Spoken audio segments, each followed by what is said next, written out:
Do Evangelho de Jesus Cristo, segundo Mateus.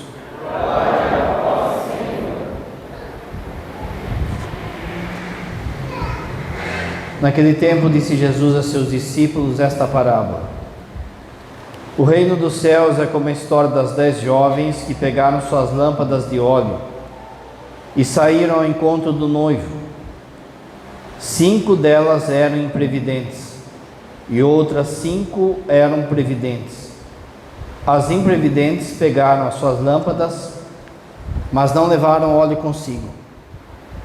As previdentes, porém, levaram vasilhas com óleo junto com as lâmpadas. O noivo estava demorando, e todas elas acabaram cochilando e dormindo. No meio da noite ouviu-se um grito: o noivo está chegando, ide ao seu encontro. Então as 10 jovens se levantaram e prepararam as lâmpadas. As imprevidentes disseram às previdentes: dai-nos um pouco de óleo, porque nossas lâmpadas estão se apagando. As previdentes responderam: de modo nenhum, porque o óleo pode ser insuficiente para nós e para vós. É melhor irdes comprar dos vendedores. Enquanto elas foram comprar óleo, o noivo chegou. E as que estavam preparadas entraram com ele para a festa de casamento. E a porta se fechou. Por fim chegaram também as outras jovens e disseram: Senhor, Senhor, abre-nos a porta. Ele, porém, respondeu: em verdade vos digo, não vos conheço. Portanto, ficai vigiando, pois não sabeis qual será o dia nem a hora. Palavra da salvação. Glória a vós, Senhor. Caríssimos irmãos e irmãs, já há alguns domingos, Jesus tem nos exortado à vigilância. A vigilância para estarmos preparados no momento do nosso encontro com Jesus. Olhando a parábola de hoje, já resumindo, você precisa entender que no seu encontro com Jesus, seja quando Ele te chamar, ou se Ele vier na segunda vinda, você tem que estar com a lâmpada acesa.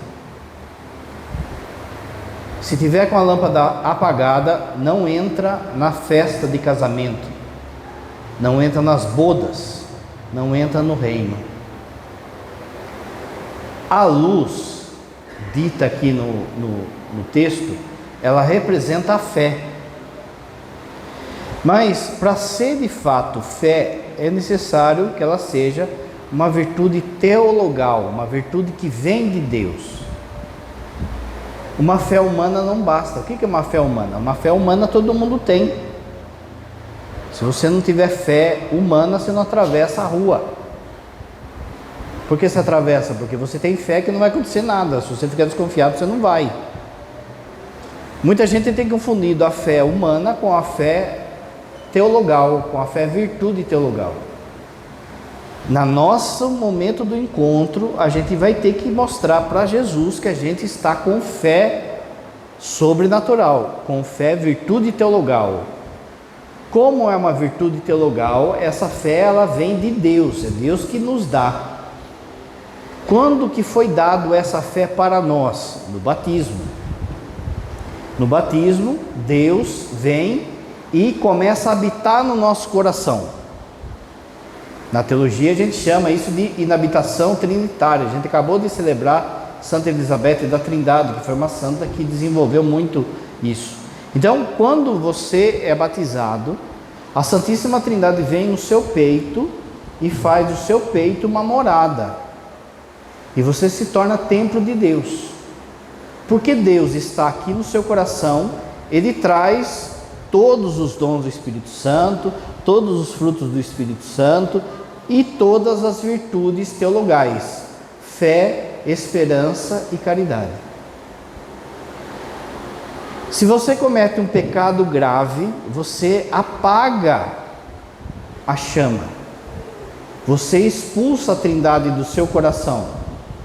E é por isso que o pecado grave é chamado de pecado mortal, porque a gente mata Deus no nosso coração. Se morre assim, ou se Jesus vem na segunda vinda e encontra a pessoa assim, é inferno. A gente está num tempo que a gente tem que ensinar a fé católica para o povo nosso. O povo nosso não sabe o mínimo, às vezes, da fé católica. Para ir para o céu, você precisa estar em estado de graça. Estado de graça é Deus morando aí. É a luz acesa. O óleo, que significa a graça, e a chama acesa da fé. Agora, há pecados que a gente faz que balança a chama, igual aqui no altar, não é? Tem hora que bate o ventinho, a chama parece que vai apagar, mas não apaga. Esses pecados são os pecados leves que a gente comete. Esses pecados a gente apaga quando a gente faz uma obra de caridade, quando a gente reza, quando a gente faz uma penitência, quando a gente comunga, quando a gente pede perdão. Mas existem pecados que apagam a vela, que é aquilo que a gente chama de pecado grave, ou pecado mortal. Basicamente é isso que você tem que entender hoje. Porém, para entender de fato esse evangelho, nós vamos dividir a homilia em duas partes. A primeira parte é o que é de fato essa parábola, por que Jesus contou essa parábola. Para saber disso, você tem que saber como que era o casamento no tempo de Jesus. Tem algumas semelhanças com o nosso hoje, casamento, com o rito do casamento, mas tem algumas coisas que são diferentes. No tempo de Jesus, então, o casamento ele tinha duas etapas. A primeira etapa é quando o rapaz se interessava pela moça, ficava de zóio ali na moça, não tinha namoro, ficava de zóio ali, a mulher, ele via que ela também, né, dava uma zoiada, aquela coisa. Ele pegava e ia falar com o pai dela. Ele se apresentava diante da família e pedia a mão da noiva, da moça. O pai da noiva tinha que sempre buscar defender a noiva, a mulher. Por quê? Porque se ela caísse, se ela adulterasse, se ela tivesse relação antes do casamento, se ela estava desgraçada para a vida inteira. Ninguém iria querer casar com ela, e a hora que os pais dela morressem, o destino dessa mulher era ser prostituta, porque não tinha trabalho. Como que ia sobreviver? O pai, então, da noiva, da moça, ficava atento a algumas questões. O rapaz se apresentava. O pai da noiva, por vezes, às vezes era da mesma vila, conhecia o rapaz, conhecia a família do rapaz. Se ele não conhecesse, ele ia investigar, ele ia ver, ele ia perceber a pessoa. Se ele conhecesse, ele conhecia a família, via que era um rapaz bom, que era um rapaz do templo, da sinagoga, que era um rapaz trabalhador. Ele então concedia uma primeira bênção ao casal, ali na casa mesmo. O pai chamava então os dois e dava uma bênção ao casal. A partir dessa bênção, eles já eram considerados comprometidos um com o outro. A partir dessa bênção, se um deles, por exemplo, saísse com outra pessoa, era considerado adultério. Essa pessoa era apedrejada. Ela já tinha vínculo, a partir da primeira bênção já havia vínculo, mas eles ainda não moravam juntos. Na primeira etapa, bênção, comprometimento, mas não podiam habitar juntos ainda. Por quê? Porque o noivo tem que fazer a casa. Como o padre falou, o pai da noiva tinha que cuidar dela. Então não saía da casa do pai se não tivesse casa pronta. Não tinha nada de puxadinho no quintal da sogra. Não tinha. E olha como eles eram sábios já, hein? Falo nada. Olha só. Ele pegava então e ia construir. Já estava felizão. Já estava prometido para ele. Ele ia casar com ela, mas ele agora tem que fazer a casa. Bom, aí era o interesse dele. Se ele queria casar logo, ele construía a casa logo. O que ele fazia?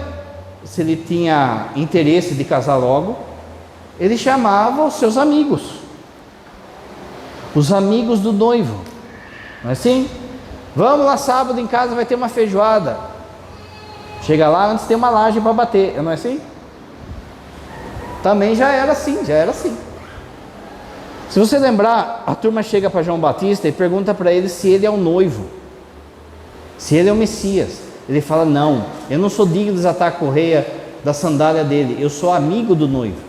O que é o amigo do noivo? Aquele que ajudava a construir a casa. Terminada a casa, o noivo chegava para o pai e falava: está pronta a casa. O pai da noiva ia lá inspecionar, porque não podia ser casa de papelão, casa de novo, ele tem que proteger a filha dele. Então ele ia lá ver a casa. Como que é essa casa aqui? É uma casa que não está acabada, é uma casa muito engraçada, não tinha teto, não tinha nada. Como que é essa casa, né? Ele chegava lá, ele via que a casa estava em ordem. Aí ele marcava a segunda bênção. Olha só, quando o anjo aparece para Maria, Maria e José estão na primeira fase. Você se lembra que o anjo apareceu a uma virgem que estava prometida a um jovem chamado José. E eles não coabitavam ainda. Maria vai falar: como que eu vou ficar grávida se eu não conheço homem algum? Ou seja, José estava fazendo a casa. Estava na primeira fase do casamento. Quando terminava a casa, o pai então olhava a casa: está tudo ok? Tudo ok, então vamos marcar o casamento. O casamento vai ser sábado que vem, por exemplo. O casamento era marcado na porta da igreja. Se não tivesse o templo, o casamento era marcado na porta da casa nova. Podia ser dado a bênção pelo pai, caso não tivesse um sacerdote na cidade. Se tivesse sacerdote, o sacerdote que fazia. Era dado então uma segunda bênção na porta da casa nova com os noivos ali. Só que, diferente do nosso casamento, o noivo que chegava depois. O nosso casamento, o que a gente acostumou? O noivo fica aqui, não é? O padre fica 50 minutos derretendo, esperando a vontade da donzela, da noiva chegar, é ou não é? Aí quando a noiva chega, ainda vão falar para o ouvido do padre: padre, tem uma madrinha que não chegou ainda, não é? E o padre com 3 missas para celebrar. Diferente de agora, era o noivo que chegava depois. Por quê? Porque era uma sociedade patriarcal, uma sociedade que o homem era mais importante. Na cabeça deles, lógico. Mas veja, quando então o noivo estava chegando, saía uma procissão da casa do pai da noiva. Nessa procissão ia, atrás da procissão, por último, a noiva, de branco, com uma vela na mão. E junto com a noiva, as virgens da cidade. Aquelas mocinhas que já eram mulher, já tinham virado mulher, mas ainda não eram casadas. Então aí as mocinhas adolescentes, porque ali também casavam, com 14, 15 anos já se casavam. Então pegava lá as virgens, as mocinhas, e elas saíam também de roupa branca, em procissão. Elas iam na frente e a noiva atrás. Essa procissão ia até a porta da casa nova. Nessa procissão, as virgens iam carregando lâmpadas acesas para iluminar o caminho da noiva, para, entre aspas, fazer com que ela, o símbolo era esse, fazer com que ela se encontre com o noivo. Ela chegava, aí chegava o noivo. Chegava o noivo, o sacerdote, ou se não tivesse sacerdote, o pai da noiva, dava a segunda bênção. A partir dessa segunda bênção, casamento de fato. Casamento. A partir da segunda bênção, aí eles podiam coabitar. Dada a segunda bênção, eles iam para a festa, tem que dar festa. Festa era sinal da abundância, da bênção de Deus àquele casal. Então, você vai entender por que nas bodas Nossa Senhora vai pedir para Jesus para ter vinho. Porque se está tendo uma festa de casamento, tem os convidados e acabou o barquinho de maionese, acabou as batatas do tambor, acabou o pão com carne moída, é sinal de que aquele casamento não vai dar certo. Nas bodas de Caná acabou o vinho. Então Nossa Senhora vai lá e pede. Aliás, a tradição diz que esse casamento é o casamento de São Judas Tadeu. Mas se você lembrar, Jesus vai meio que de bicão ali também, né? O texto fala assim, Maria e seu filho, Jesus, foi convidado. Mas daqui a pouco veio 12 com ele, né? 12 cara. Então pensa, Pedrão, tem morto de fome ou não? Imagine só o bicho como era. Então o que eles faziam? Eles tinham que regular os convidados. Porque numa vila todo mundo conhecia todo mundo. Então se largar, vai todo mundo para a boca livre. Então o que eles faziam? Quem estava ali no casamento, quem eram os convidados, iam para a festa num lugar em que se fechava, como se fosse um sítio, como se fosse um lugar que se fechava a porta, porque se acabar comida, acabar o vinho, era sinal para eles de desgraça. Acabou a festa, acabada a festa, aí vinha a consumação do casamento, que até hoje permanece. Como você sabe, o casamento, o rito, ele tem duas etapas. A primeira etapa é aqui na igreja, quando o padre faz o rito. A segunda etapa é a lua de mel do casal, é consumar o casamento. Tem que ser feito de modo completo. O que significa isso? Tem que falar escancarado para entender, né? Não pode terminar fora. Entende? O ato conjugal tem que ser inteiro. De forma que quando isso acontece, é que o casamento está consumado. Se, por exemplo, hoje, um casal vem aqui, o padre dá a bênção, eles saem, arrozinho, não sei o que, bababá. Chega na festa de casamento, eles tretam lá, dá uma treta, eles brigam, separa, cada um vai para o lado, não teve lua de mel, não teve consumação da intimidade deles, esse casamento não aconteceu. Esse casamento é nulo, até que se consuma o ato. Por isso, você que vai casar, toma cuidado, viu? Você homem principalmente, fica tomando os goró aí, ó. Depois chega na hora lá, a mulher não dorme, de tanto o cara roncar e soltar gases. Tem que ser lúcido, tem que ser de fato uma manifestação do amor do casal. No rito oriental, o padre vai abençoar até a cama do casal, logo depois do que acontece na igreja. No tempo de Jesus, o noivo, ele ainda podia renegar a noiva. Na hora do ato conjugal, havia um momento em que a noiva tirava a roupa. Esse momento se chamava Apocalipse. Ô louco, padre, por quê? Porque ela via o dragão, ele viu o dragão?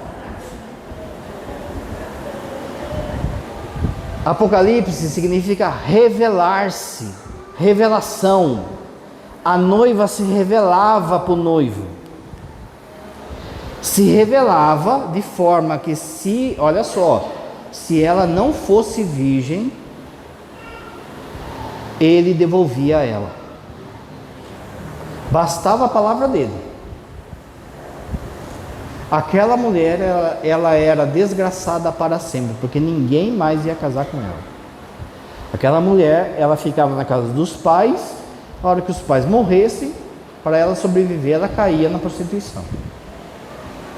Não era fácil. Mas veja, você vai entender por que o Apocalipse. O que é o livro do Apocalipse? Não é a gente pensa que é um livro de medo. Não, é a noiva, a igreja que se revela diante do Cordeiro. A noiva, ela tem que estar pura. Se ela estiver prostituída, se nós estivermos prostituídos pelo pecado, o noivo rejeita para sempre. Repara que da mesma forma conosco tem duas etapas. A primeira etapa é quando o noivo, ele vem já no nosso coração. Lembra que o padre falou? Ele já vem morar no nosso coração, mas ainda não é um casamento definitivo, porque se bobear, você perde ele. Mas no dia que o Senhor o chamar, se você tivesse guardado para o noivo, se você tivesse guardado na graça, se a luz estiver acesa, ele te receberá para sempre. Senão é o contrário. O que aconteceu aqui no Evangelho? Você viu. O noivo demorou. As moças, as virgens falaram assim: vamos dormir. Só que tinha 5 que falou assim: a gente não tem óleo, mas na hora a gente vê. Na hora a gente resolve. A gente não tem a luz, mas na hora a gente vê. O texto fala assim: escutou-se um grito no meio da noite. O que é o meio da noite aqui? É de repente, na hora que a pessoa menos espera, no meio da noite, no meio do sono, houve um grito: o noivo está chegando. E agora? A procissão vai sair.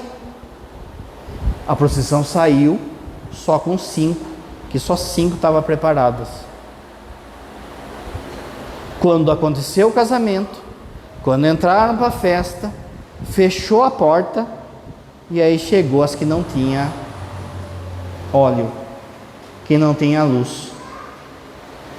Elas gritaram: Senhor, somos nós. Mas ele não conhece as noivas, as noivinhas. Quem conhece as noivinhas é a noiva. Ele não conhece.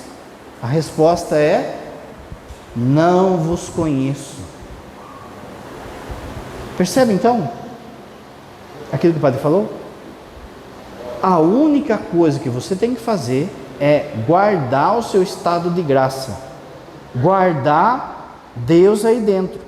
A primeira fase do casamento, o primeiro momento do casamento, que ainda não é definitivo, mas você tem que estar com Ele na hora que Ele chegar. Se morre com a luz apagada. Para isso, o texto vai usar, agora a segunda parte. O texto vai chamar essas noivas que tiveram o cuidado de se guardar, das virgens prudentes. Essa segunda parte é você entender o que de fato é então a virtude da prudência. A virtude da prudência, ela é uma virtude cardial. Lembra que o padre falou que a fé, a esperança e a caridade é uma virtude teologal, ou seja, Deus coloca no nosso coração. A virtude cardial, a gente já nasce com elas. Temperança, justiça, fortaleza e prudência. Só que a gente precisa cuidar delas. A gente precisa, como se fosse apontar lápis, a gente precisa afiar elas. E o Senhor nos deu prudência. A prudência, diferente do que a gente pensa, não é... Sabe, o que a gente pensa quando a gente fala de uma pessoa prudente? A gente pensa assim, a pessoa prudente é aquela pessoa que ela vê nuvens assim no céu, aí ela pega o guarda-chuva, vai que chova, ela está sendo prudente. Não é isso aí. O catecismo fala assim, a prudência é a virtude que dispõe da inteligência, que usa da nossa inteligência, para discernir em qualquer circunstância aquilo que é o nosso bem. A prudência é a virtude que a inteligência usa para que a gente saiba o que é o nosso bem, o que faz bem para nós. Mais ainda,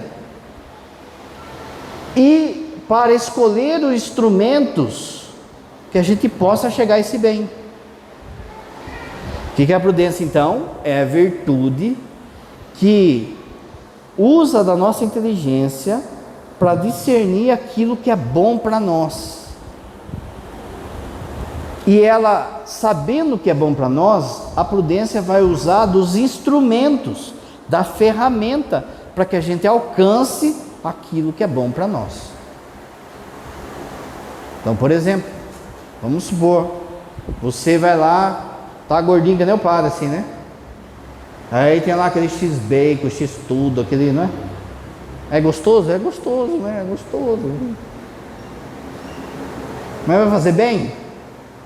Não vai fazer bem. A prudência vai falar, opa, você não pode, tem que emagrecer, vai com calma. A prudência vai fazer, por exemplo, com que você olhe para o serviço que você está. Esse serviço é bom para mim? Está sendo bom para mim? Está me levando para o bem? Esse namoro está me levando para Deus? A prudência. Além disso, ela vai usar dos meios. Por exemplo, o padre está gordinho, está lá, tem um lanchão, mas em vez de comer lanchão, tem que comer... Não, alface não, né? É franguinho desfiado, como aquelas coisas erradas, não é? É um instrumento, percebe? É um instrumento. Muito bem, qual é o máximo bem que existe? É Deus, não é? Então qual é a maior prudência que a gente tem? É quando a gente escolhe as coisas que nos levam para Deus.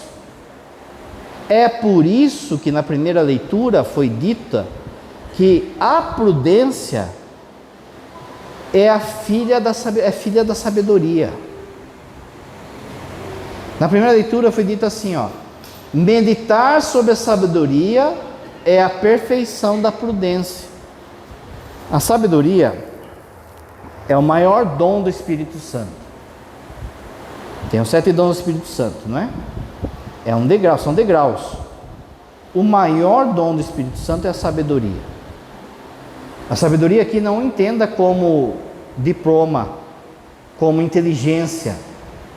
A sabedoria é a capacidade de enxergar tudo com os olhos de Deus. Uma pessoa ela pode não ter estudo, mas ser sábia. Porque tudo que acontece na vida dela, ela olha a partir de Deus. O que Deus quer? O que Deus está falando? Uma pessoa pode ter diploma, pode ser inteligente, mas não ser sábia, porque ela não olha a partir de Deus, ela olha a partir dela, é um soberbo. Então veja, se a primeira leitura está falando disso, se a sabedoria é olhar tudo dos olhos de Deus e a prudência é buscar o bem, que é Deus, e os instrumentos que é Deus, quando eu busco aquilo que é certo, Eu estou sendo sábio. Eu estou sendo prudente. Quando você veio na missa hoje, você está sendo sábio. Você está sendo prudente. Quando você percebe aquilo que o padre falou, o padre acabou de falar, eu percebi que eu acho que minha vela apagou aqui, viu? Porque eu fiz um pecadão aí, ó. E aí você percebe que precisa confessar. Você está sendo sábio, você está sendo prudente. Por quê? Vai que o seu encontro com Jesus seja daqui a 5 minutos. Né? Então é assim. Olha as virgens. Não deram bola, foram dormir. Tem muita gente dormindo nos dias de hoje. Muita gente com vela apagada e dormindo. Ele está sendo imprudente. Se o sábio é quem olha com as coisas de Deus, então tem que falar, ele está sendo burro.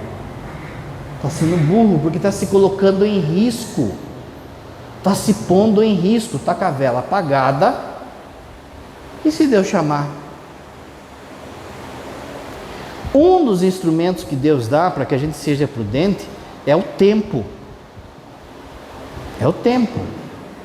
As virgens boas, elas usaram bem do tempo, ou seja, perderam 5 minutos a mais, 10 minutos a mais, mas tiraram o óleo, deixaram o óleo pronto.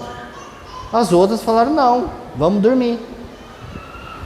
Gastaram o seu tempo, perderam o seu tempo. O Senhor chegou e deu no que deu. De forma então que quando você escolhe as coisas de Deus, a palavra, a caridade, vir na missa, buscar confissão, perdoar as pessoas, você está sendo prudente, você está sendo sábio. Agora, pensa só, não só lá fora, mas mesmo aqui dentro, tem muita gente com vela apagada. Se Jesus chegar nessa porta agora, como é que está aqui? O problema é que a gente acha que a gente vai viver para sempre. O problema é que a gente acha que Jesus não vai vir. Ou que vai demorar para que eu morra. Mas isso é ser imprudente, porque como o padre falou, a gente não sabe a hora. Olha o texto. Vigiai e orai, pois não sabei nem o dia nem a hora. Quantas pessoas no tempo do Covid tinham mais saúde do que você e foram? Quantas pessoas no tempo do Covid que não tinham saúde nenhuma, que pegaram Covid 1, 2 vezes e estão aí? Não sabe a hora, você não sabe a hora. Pode ser o bombadão que for, pode ser o fortão que for, pode ter feito os exames que for aí, ó. Foi tomar banho, escorregou, bateu a cabeça, foi. Foi atravessar a rua, foi. Pegou o carro, foi. Perceba então que é uma luta. O que você tem que fazer? Você tem que fazer igual essa lamparina aqui, ó. Você tem que proteger essa chama. Você não pode deixar que as insinuações, o soprinho do diabo, as insinuações do mundo apaguem essa chama. E se você caiu na desgraça de perder a chama, é recuperar a chama o mais breve possível. Como que a gente faz isso? Confissão. Vários domingos que Deus já tem falado, Jesus já tem falado nisso. Você se lembra da parábola da festa de casamento do filho do rei, que tinha um cara lá que não tinha a roupa adequada, estava com a roupa suja. Ser prudente, ser sábio, é fazer de tudo para que essa chama não se apague. Veja bem, nós está aqui, pensa só, a gente está aqui, aí tá os ventiladores ligados. Aí de repente dá aquele vendaval que deu aí. Só que a gente não colocou o vidro. Aí vai ao tear e acende. Mas daí já apaga. Aí ela liga de novo, aí apaga, aí você lá, aqui vai falar assim, meu, vou falar, hein? Que burrice, não vai acender, tem que proteger a chama, não é isso que você vai falar? Seu anjo da guarda tem hora que fala a mesma coisa, meu, protege a sua chama, proteja a chama. O cara quer parar de beber, vai jogar baralho no bar, não é? O cara quer parar de beber e fala assim, não vou beber, vou fazer gargarejo só. E depois o guspo. O cara, ele sabe que o namoro dele, a menina, o cara sabe que vai pecar. Aí, continua fazendo as mesmas coisas. Vai namorar no carro, vai namorar sozinho, vai cair, gente, vai cair. Pensa só, a gente repetir os erros, repetir as coisas esperando resultado diferente é burrice. Se você faz as mesmas coisas, o resultado vai ser igual. Ah, eu tenho preguiça de rezar, não consigo rezar. Toda vez que eu vou rezar, eu durmo. Que hora você vai rezar? Eu vou rezar 10 horas na cama. Está sendo imprudente, não vai conseguir rezar, não vai. Está sendo imprudente quando começa com conversinha no Zap. Porque é casado, vai dar BO, gente, toda hora para ter que entender isso aí. A gente fala, mas não adianta. A pessoa fica lá, não, mas é uma brincadeirinha, é uma coisa, a hora que viu já foi. Vocês não têm noção, toda hora a gente tem que... É família arrebentada, é jovem arrebentado, é vocação arrebentada por conta de imprudência. De ser imprudente, de mexer onde não deve, de largar a vela sem a proteção. Vai à igreja, vai aos padres falar, não vai no Halloween, não vai brincar com invocação de morto, não vai brincar com Charlie, com brincadeira do copo, vai lá o cabra e vai fazer. Perceba então que muita coisa é imprudência nossa, para não chamar de burrice. A gente às vezes insiste nos erros, e de novo, padre, eu não sei o que eu faço para sair desse pecado, mas está sempre na mesma somatória, vai dar o mesmo resultado, gente. São Tomás, então, ele coloca, qual que seriam então as filhas da prudência? O que você tem que usar para começar a ficar esperto, a ser sábio? A primeira coisa, uso da memória. O que significa? A habilidade de olhar para aquilo que já aconteceu na sua vida e sair fora. O uso da memória, ser prudente. Olha, eu sei que eu com esses amigos dá BO. Já aconteceu uma vez, já aconteceu 2 vezes. Então, vaza. Usa da memória. De novo, não seja imprudente. Não seja burro.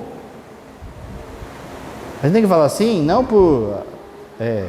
para ofender, mas para que de fato você entenda de modo literal o que é, porque às vezes, de novo, é burrice nossa. Use da sua inteligência, que é a capacidade de compreender os princípios da verdade. Isso aqui é pecado. Eu já sei que é pecado, o padre falou, aprendi na catequese, eu vi o Papa falando, eu não sei o que. Use da sua inteligência. Não fica conversando com o diabo. Mas é imprudência. Olha as moças aí. Não, vamos dormir, depois a gente vê. Usa da cachola. Outra filha da prudência. Docilidade para ser ensinado. Você tem que ser prudente. E então, para ser prudente, você precisa aprender. Ninguém nasce sabendo tudo. Para isso você precisa aprender. Aonde que você aprende? Pela igreja. Por isso que a igreja, ela tem um magistério que ensina.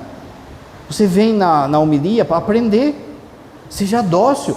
Não, isso aí que o padre está falando, não concordo. Isso aí que o Papa falou, não concordo. Imprudente. Tem gente que quer corrigir santo. Tem gente que quer corrigir Agostinho, quer corrigir São Tomás, quer corrigir Santa Teresinha. Veja, eles estão no céu já. Quem é a gente na fila do pão? Seja dócil. Quando você lê lá a vida de um santo, você vai aprendendo, ele vai te ensinando, você está sendo dócil. Aqui é uma palavra difícil, no grego, eubulia, que é agilidade de mente. Peça isso para Deus, para você perceber logo aonde que está o bem que Deus espera que você faça. A rapidez, sabe a rapidez? Por exemplo, pensa assim, quando você aprende a tocar violão, aprende a dirigir, você vai lá dirigir, você fica pensando, agora põe a primeira, agora põe a segunda, agora, não é assim? Quando você vai aprender a tocar violão, o cara fica assim, né? Fica lá com os dedos, né? Parece que fica assim. Aí, meia hora depois ele muda, aí... Chega uma hora que você troca a marcha e nem percebe. Chega uma hora que você troca as notas e nem percebe. Porque você ganhou uma agilidade. Quando você vai obedecendo a prudência, você vai ganhando a agilidade de fazer o bem. Uma rapidez de fazer o bem que você nem percebe. Mas o contrário pode acontecer também, uma agilidade de fazer o mal. Já reparou que às vezes a gente, a hora que viu, já respondeu a pessoa, já brigou, já julgou, já fofocou, já olhou para a pessoa com desejo para a pessoa? Por quê? Porque o contrário também acontece. Quando eu vou acostumando com o mal, vai tendo uma agilidade também com as coisas do mal. O uso da provisão, aí entra o cuidado que você deve ter com as coisas. Eu tenho uma família para criar, eu não posso comprar tênis de luzinha. Ah, meu sonho é comprar um tênis de luzinha e um boné no Chaves. Meu, agora você tem 3 fios para criar, você tem que pôr arroz em casa. Você está sendo imprudente. Olha a providência de Deus na sua vida. Aquilo que o Padre sempre fala, luxo não vai ter, mas o necessário Ele vai dar. Só que quando Ele dá o necessário, você tem que usar com sabedoria. Porque tem gente que pode ganhar 50 mil reais por mês e não vai ter juízo. E tem gente lá com salário mínimo, com salário da aposentadoria, vive tranquilo. Por quê? Porque é prudente. Não fica com gastação, com bobeira. O uso da prudência, pensando também no futuro da sua família, de projeto, tudo isso Deus quer, tudo isso é ser prudente. A circunspecção é outro filho da prudência, que é o quê? Olhar o seu entorno. Perceba o seu entorno. No português, claro, seria tenha simancol.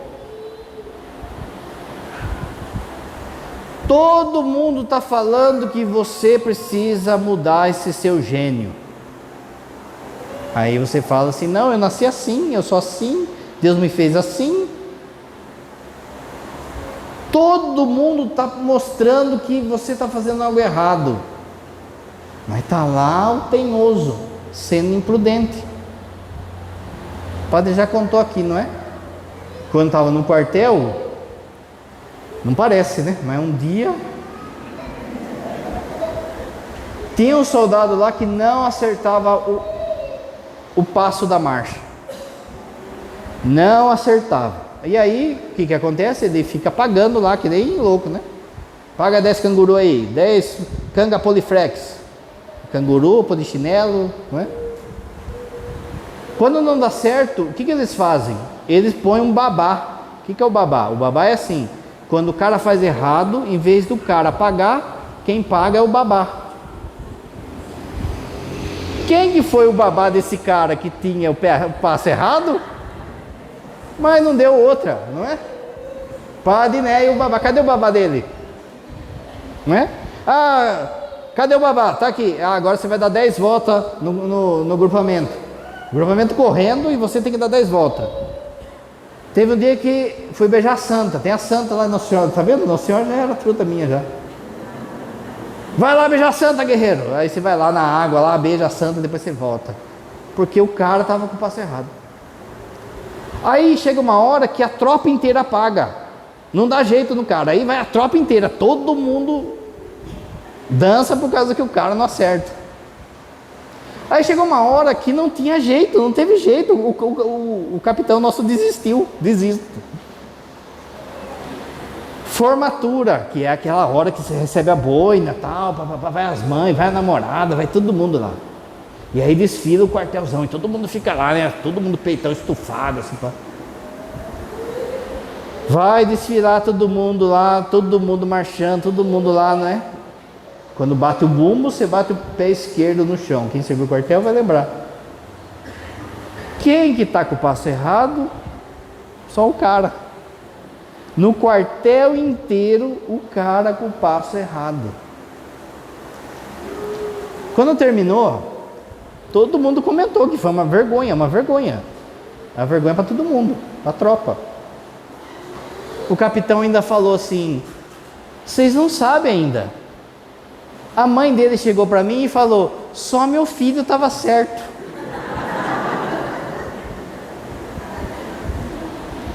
Tenha simancol. Percebe? Todo mundo na sua volta está falando, está corrigindo você, está não sei o que, está não sei o que. Olha a sua volta também com perigos, certas amizades, certos lugares. O cara quer parar de cair na pornografia, aí vai acessar celular no banheiro, aí fica até a madrugada lá zapeando na televisão, fica acessando o computador sozinho no quarto, vai cair, gente. Olha o seu entorno, perceba o seu entorno, tenha simancol. A penúltima filha da prudência, precaução, a cautela contra possíveis falhas suas e dos outros. É o famoso plano B. Porque tem gente que se apega tanto ao plano A, que quando Deus propõe o plano B, aí ele se sente traído por Deus.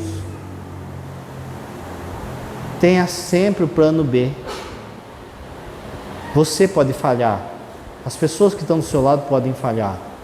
Se você tem o plano B, você já se precaveu disso.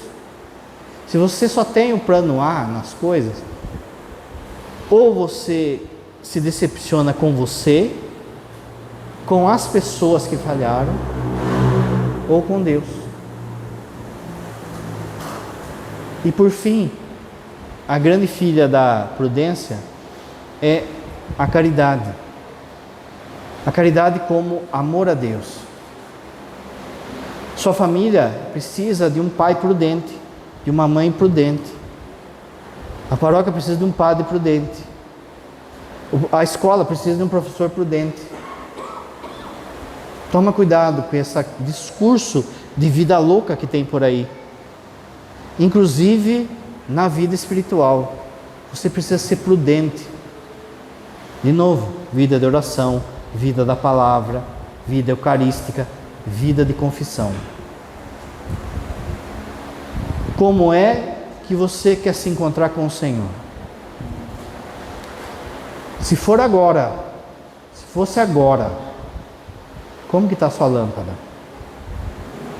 Se não está acesa, corre acender. Creio em Deus Pai Todo-Poderoso,